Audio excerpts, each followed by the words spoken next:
All right, folks, welcome back to Threes In. So now we're going to take a little time to get back into the air.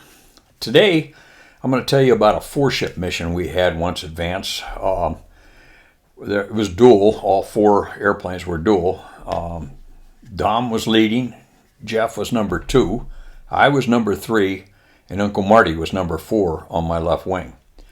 So we had briefed a element departure. What that means is the first 2 airplanes take off, followed 8 seconds later by the second 2-ship, Marty and I. Everything was fine. Everything looked great. We were going to take off. We were taking off on runway 35 center at Vance, taking off to the north. And it looked relatively clear on departure. There was a puffy cloud way out there, it looked like.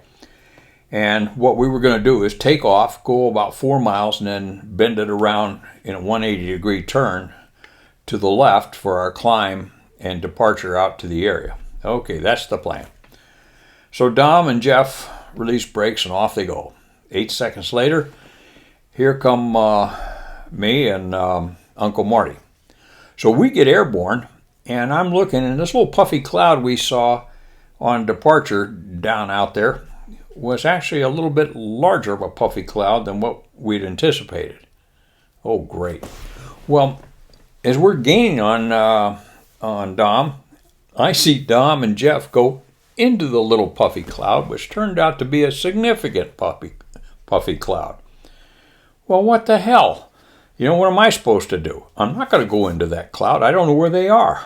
So, and I'm not going to pull the throttles back to idle and just sit there and wait to see what happens. No, what I did is I just kind of phased around to the right side of that cloud, gave a wing dip, which kicked Uncle Marty from my left wing over to my right wing, and then I just started bending around the cloud on the outside of the turn. That to me seemed like the safest place to be. Well, as I started going around that cloud, there was more on the backside, and it kind of feathered out like that as it was going up. It was building. So anyway, we're sitting there coming around the cloud, and I'm looking down, and I said, okay, just about now. And these 2 airplanes spit out of the cloud, Dom with Jeff on his right wing. Well, swell. So then I started closing in on them. I got to about maybe 175 feet, maybe 50 feet. And I'm on the outside of their turn, and they are both, all 4 pilots are looking to the left where the second element would normally be. And so I decided, okay, this is a teachable moment. Let's have some fun with it too. So I hit the mic button and I said, Reno 17 lead. I said, what's your altitude now? He looked at, he came back with, 3,500, 4,000, whatever it was, climbing. And I said, okay, looking. And all 4 of those guys are sitting there looking to the left, looking back where they might anticipate we would be. Normally, we'd be there. Well, so then I let him go a little further. I said, okay, I don't quite have you yet. What's your altitude now? He said, okay, we're going through 5,000 feet. So he went through 5,000. All 4 guys are just straining their eyes looking to the left. Well, about that time, the student in the number 2 aircraft must have caught a glimpse of me.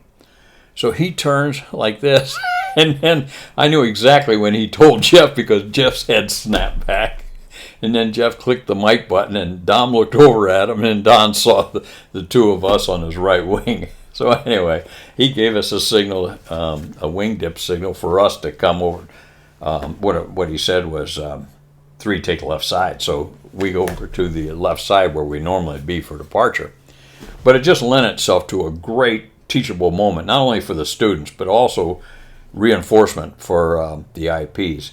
You do what you have to keep formation integrity, to stay visual in this case. We didn't have radars. We couldn't do radar rejoins in those days. They can't do them in T-38 these days because they don't have radar. But anyway, that's an aside. So anyway, that was a lot of fun, and mission went on then pretty straightforward, and nobody was hurt, and everybody learned a little bit. I always enjoyed teaching like that. Kind of an abnormal way of teaching, but it got it across. Thanks for stopping in, and we'll talk to you again soon. And don't fly into clouds when you have a wingman trying to rejoin. See ya.